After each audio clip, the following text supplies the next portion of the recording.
attempt. And exactly 1 year ago, we were watching that rally in Butler, Pennsylvania, and it quickly changed the tone, the tenor of that campaign cycle. And you're seeing posts right now from different leaders, including the senator from South Dakota, say 1 year ago, thanks to the grace of God, President Trump survived an assassination attempt in Butler. On this somber anniversary, I'm praying for peace in our nation and around the world and for loved ones of those who suffered an incredible loss that day. Also, Tom Cotton saying the anniversary of the assassination attempt in Butler, I joined President Trump in expressing my condolences to the comparator families. I trust President Trump to address the problems in the Secret Service to make sure nothing like that happens again. They also mentioned, like you heard there, the single individual that lost their lives. 1 year ago, Corey Comparator died a hero, shielding his family from an assassin's bullet in Butler.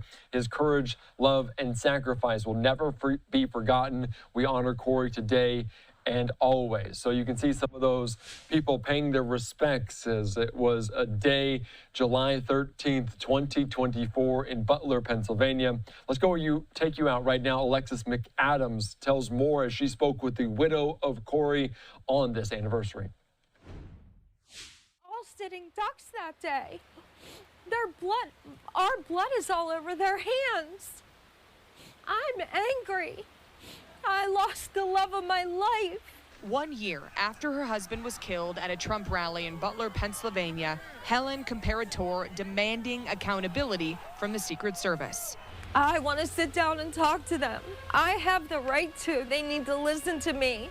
The agency has admitted to multiple failures and tells Fox it made changes since July 13th of last year, after a gunman climbed onto this rooftop and fired off 8 rounds, killing Corey Comparator and wounding 3 others, including President Trump. Ready, move! Up. Why weren't they paying attention? Why did they think that roof didn't need cover? Police say 20-year-old Thomas Crooks fired those gunshots. Investigators say the once shy college kid planned the attack for days. The feds say Crooks was stockpiling weapons and making explosives in his room. If you could talk to Thomas Crook's parents, what would you say to them?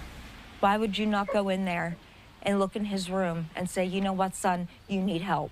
The president has said there will be a comprehensive report about the assassination attempt, but no details yet on when that would be made public. Trump reflected on that now infamous day with his daughter-in-law, Lara Trump, this week. There were mistakes made, and that shouldn't have happened. The current Secret Service Director, Sean Curran, tells Fox his heart remains with Corey Comparator's family, but says his agency has made major changes since last year to make sure something like this never happens again. Reporting in Butler, Pennsylvania, I'm Alexis McAdams, Fox News. All right, thank you so much for that, Alexis. And we're continuing to mark that day as there are moments that define American history. And 365 days ago was one of them. A year prior, it was then candidate Donald Trump on the campaign trail in Butler, Pennsylvania, there in the western side of that key swing state, trying to move voters to his side to cast their ballot in that November election. And then this unfolded during a speech to supporters. Shots rang out in an assassination attempt. And I think so many people remember exactly where they were when they heard this news. And that includes people at the rally, including a reporter I want to bring in right now to this conversation, Salena Zito. You were just feet away from this. You did write the book now that's just come out, Butler, the Untold Story of the Near Assassination Attempt of Donald Trump and Fight for America's Heartland. Is that moment ingrained in your mind? Yes, I was thinking about that today because today is has about the same weather as that day. High 90s, no clouds in the sky, just blue, hot. And, there was just so many things that brought me back to that moment. I can't believe it's been a year. In many respects, it feels like it just happened yesterday. I was standing in the buffer. Usually that's not somewhere a journalist is. Photographers are, but not journalists. And I just happened to be there because I said the president wanted to say hello to me right before the rally started. And I was set to fly to Bedminster with him that day to do an interview with him about Pennsylvania. I was there with my daughter, who's a photojournalist. And she actually took the cover of the book's photo. We were following him out as he was going out onto the stage. I saw him do two things that I've never seen him do before. He brought a chart down in the beginning of the rally. That's not something he usually does. If he ever does a chart, it's usually at the end. And I saw him turn his neck away. Now, why is that important? Well, if you've ever watched in detail a Trump rally, or if you've ever been to one, it is a very transactional, connective moment between him and the people attending. So he doesn't turn his neck away. He'll turn his body in different directions, but not his neck away. But the chart comes down, he just says a couple words, he turns his neck away, and I hear the shots ring right out over me. I knew exactly what it was. I'm a gun owner. I saw him grab his ear, I saw the blood, and I saw him take himself down, which I thought in the moment, okay, this might be a good sign. But then there were 4 more shots. He was already covered by Secret Service at that moment. They had a protective stance around him. I was still standing until one of his press aides took me down because I was still standing, just sort of went into reporter mode and just kept doing my job. Yeah, you were on the ground there, and it is chaotic to see that happen, unfold. And we know the schedules around campaigns are always a little fluid, a little dynamic. But take me back to that day, because like you mentioned, you did have a conversation, an interview scheduled with President Trump set up. It was supposed to be 5 to 7 minutes. Then it got extended. They invited you out to New Jersey. Going into that day, what was your mindset? What was on your mind? And what did you want to ask President Trump? So as you said, I was supposed to only have 4 minutes with him. So President Trump tends to go long. So I knew I'd maybe get like 15 minutes out of him. I remember the first question that I was going to ask him, and that was, there's 50,000 people here. What if you win, what do you want them to remember you by in 4 years? What are you going to do for them? And it's really interesting, actually, as you make me think about that question, because in the day after the assassination attempt, President Trump called me on the phone early in the morning. We went on to have several conversations. A lot of them had to do with faith. A lot of them had to do, what is my purpose?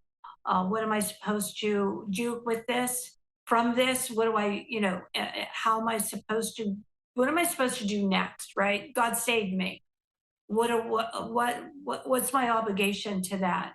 But one of the things I thought was really fascinating, and this theme played out not only after the event, but also since his presidency, is I asked him, why did you say fight, fight, fight? He said, oh, well, in that moment, I knew I wasn't representing Donald Trump. I was representing the country. It was symbolic, right? And I knew I had an obligation to show strength, that we have resolve, that we have grit, and be everything that we stand for. And no matter what comes at us, we will still be standing, right? The country will still be standing. So if you take those two conversations, purpose and strength, you can see that every day in this presidency. And you may not always like what he has to say. You may like what he's doing, but not how he goes about it. But nonetheless, you can see that he believes, and he and I just talked about this 2 weeks ago. He believes he has a purpose to fulfill, and he doesn't have much time, because what Butler taught him was no one is promised tomorrow. Yeah, that is a very good point. You talked about purpose there as well. And you talked about just the posture, this posture of strength that he's taken internationally. We've seen in the last few weeks, but also here domestically after swearing that oath of office. I do want to ask you, because you mentioned the fight, fight, fight, because I think that's what people are going to resonate. This, as he's let off by Secret Service after these shots rang out. Talk about the aftermath. How much, you said you went into reporter mode to kind of take in what was going on. What did you view? And obviously Secret Service, plenty of criticism for what happened that day. How do you view what happened in the immediate aftermath? It was really interesting. After he did that fight, fight, fight, that crowd, which potentially could have had a stampede, right? There could have been chaos. The temperature went right down and people were very calm. They quietly and orderly left. It was very, very calm. I'm not going to say quiet, but it was very calm. And it took at least 2 hours for them to be able to leave. And instead of, anger in the parking lot, right, and horns blowing, if there's 50,000 people attending, there's at least anywhere between 15 to 20,000 cars, right? That's a lot of people. They just went through a traumatic event, and yet people were almost tailgating. They were sharing water. They were sharing food that they had in coolers in their vehicles. They were hugging. They were talking. Some of them were singing, and it really made me think. These voters in our political conversation, in particular among legacy media and among Democrats, are often called the worst things that they could be called. Right? They're called racist. They're called garbage. They're called deplorable or bitter, extremist. And I saw the best of the best that the country could offer in that moment. And that resonated, that feeling, that part of something bigger than self, didn't just resonate in that moment. It was something that spread throughout the country, and it changed everything. Yeah, we'll get into that in a little bit, because what happened on Election Day was certainly a mandate for President Trump, maybe potentially around what happened on Butler on that fateful day. I do want to continue to go back, because it must have been a surreal moment talking about the Secret Service, you getting taken down. Was there ever a moment after that that jolted you back to normalcy? In the book, you talk about someone making a joke that says, is there any beer around, in a tent kind of around some medics? Is there a moment that really shocked your system to say, did this really happen? No, I'm still waiting. People ask me that all the time. And maybe because I'm just always working, I haven't had the time to sit back and think about that. It's just been a whirlwind. That's why it seems like it was yesterday rather than it seems like it was a year ago. And I really haven't had that moment. But so maybe I'm not jolted back into reality yet. All right, not yet. And I think a lot of people maybe feel that sense that this wasn't actually happening. This is just a dream or a nightmare, I guess you could say. Oh, yeah. For some. Yeah, I understand that. But I think because I had to work, right? I was in a unique position. I remember thinking in the moment, okay, this is history.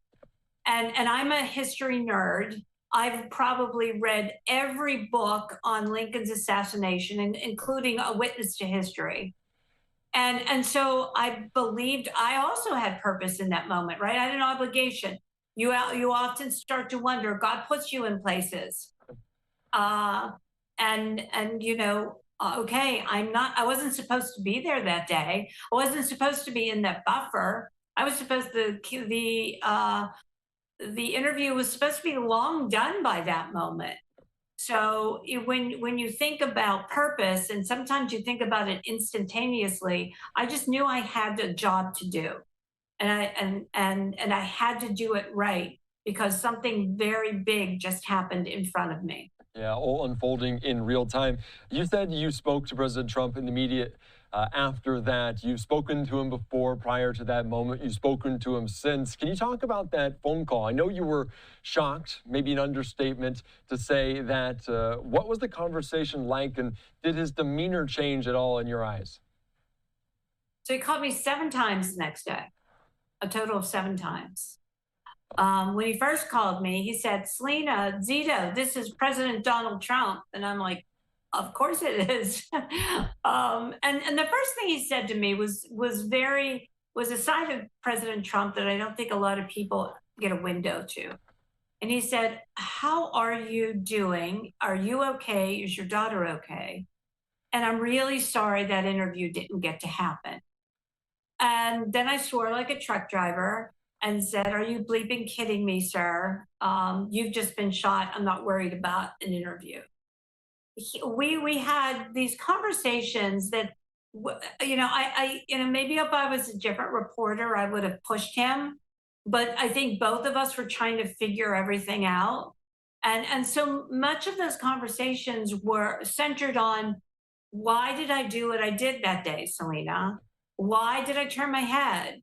Why did I put that chart down? And those questions eventually lead, and this is all in the book. They're very, very powerful and emotional, but they all lead to purpose and the hand of God. And we just talked a couple weeks ago, when he was at the U.S. Steel plant in West Mifflin, Pennsylvania, and we relived those conversations.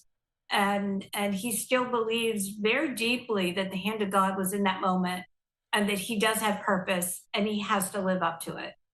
And the voters certainly agree with that. This is a post from the White House earlier on today talking about, "I was saved by God to make America great again." And you know all too well about what that community in Western PA, Butler, Pennsylvania, other small towns, some rural, hardworking, blue-collar towns mean for the election. Do you think that was potentially what ultimately swayed the election in his way, just the fact that he was able to fight for America? Do you think that moment singularly swayed potentially America to vote for him? Oh, yeah, definitely. I think 2 moments did. I'm going to step back for a minute.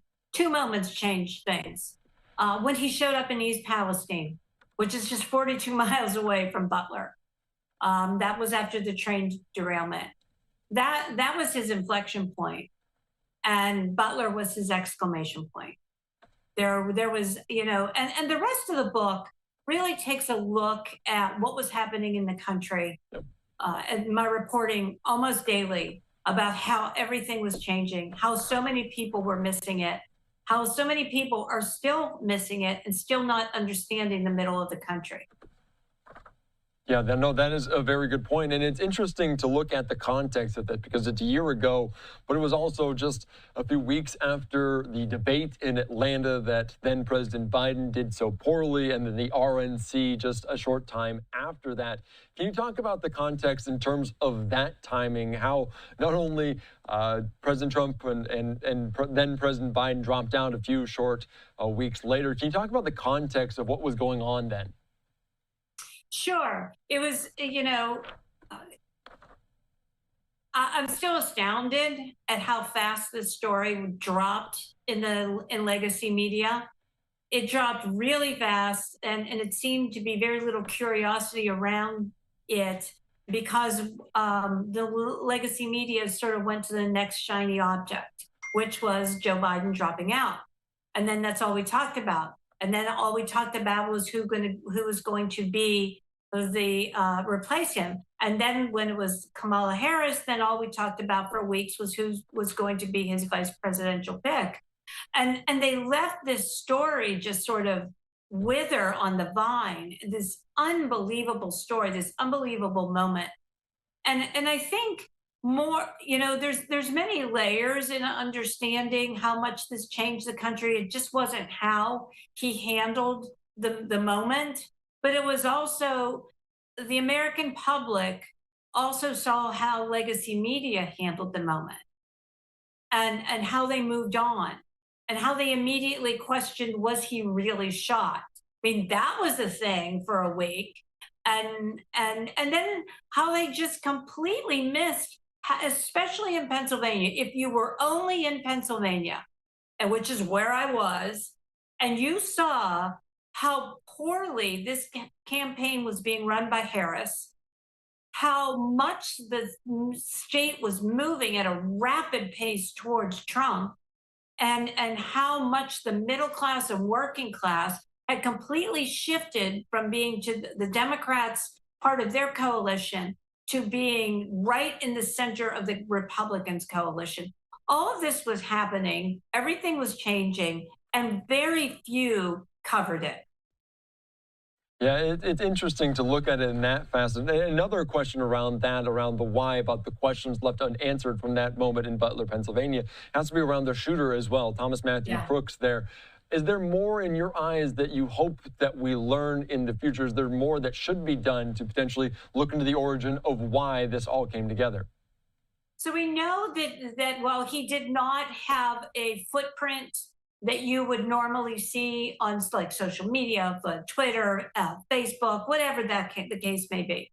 He didn't have that footprint, but he had that footprint though in these very encrypted, very secretive websites. It would be great to see if his online interactions and what they were and who they were with are unpacked, and we will be able to look at them, because according to his family, his descent began around November of 2023. His secretive leanings on encrypted sites also began at that time. And so I think it's important that we know what happened and why this young man completely disintegrated and went and make sure that no one else was involved. And also, one of the things that we are terrible at addressing in American politics, or just in the news, is mental health, and sort of how we identify it and how we get people help that are just completely collapsing mentally. That is a good point. A lot of people are still asking why this all happened. Why was the genesis of this moment in Butler, Pennsylvania? Can I get into that a little bit? Because you mentioned just your ties to that region, the fact that you were born there. How much does that have significance to you? Is it symbolic in any way that this moment in time, this infamous assassination attempt, happened in Western PA? Well, I talk a lot. I try to be very instructive to people in the books about the importance of place and rootedness, and how that impacts someone's vote more so than partisan politics. It has sadly been overlooked and shoved away by Democrats, and not understood by legacy media. And the conservative movement has seemed to embrace and recognize that nuance. President Trump was not the only president that was ever shot in Butler. George Washington was shot at in Butler. And, history maybe doesn't always repeat itself, but it certainly rhymes. And we need to understand why that happened, and why places like Butler matter much more in American politics than cities like Pittsburgh and Philadelphia, which is where reporters tend to parachute into, not understanding that it's the other 65 counties that are going to decide the election. Yeah, that is a very good point. As we see some of these rallies take place, and like you mentioned, just the scene after that certainly tells us about the community there, the fact that they're so close-knit that even after the shooting took place, they were helping one another. They were there for one another because they were there on a daily basis. I want to ask you, because you mentioned just the fact, and looking back at the history, how much and how would the history books tell this story? Because it's so very fascinating. And also, just in light of that, how will his second term as presidency, dictate how we look at this moment through the history books? Oh, well, this moment tells everything and dictates his entire presidency. This has completely changed him. If you look at the comparison between 2017 and 2025, he is confident. He is going at it full steam ahead. This is not the behavior of a lame duck president. And what happened to him in Butler dictates that. It has given him a newfound purpose and an understanding. And the history books, I hope mine is one of those history books, because it was a witness to history. It was a firsthand account. It gives the reader the ability to see what was happening before, why he goes to places like Butler, but even more importantly, what happened after that moment. Not what happened on network news and in legacy newspapers, but what was happening in the country. What was happening in Pennsylvania? If there's ever a state that tells us everything that we need to know about the country, it is Pennsylvania. And this book details that in a way that really wasn't covered to the intricacy that I believe that it needed to be covered. My last question, Salena, before I let you go, when reading this book, if you pick it up on your shelves, read it on your Kindle or whatnot, what do you hope people take away from it? A better understanding of who the American people are, why they do what they do, and just the greatness of the American people. That's, I grow very weary of hearing people talking about how bad people are in the middle of the country, or assume that they're this ist or that ist. And these are the hardest working people that, I have ever covered. And I think their stories needs to be told and listened to and studied and respected. Yeah, and like you said earlier, nuance, that's a word that should be characterized, because you can't just fit everyone into a singular box. There's so many different people out there with different mindsets and different communities. Salena, thank you so much for joining us. I appreciate your time. We appreciate your insight and your witness to history there in Butler a year ago. Thanks again. Thanks so much. All right, thank you so much.